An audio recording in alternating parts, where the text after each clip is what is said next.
Three Komodo dragons tear into fresh prey. A brutal feast of flesh and bone.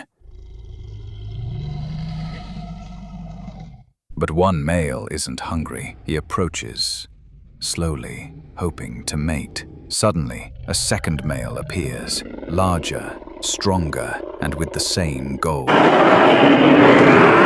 feast is forgotten. Now, it's a battle for her. They rise on hind legs, claws slash, teeth sink, tails rip like whips of war. Dust fills the air, blood is drawn, neither backs down.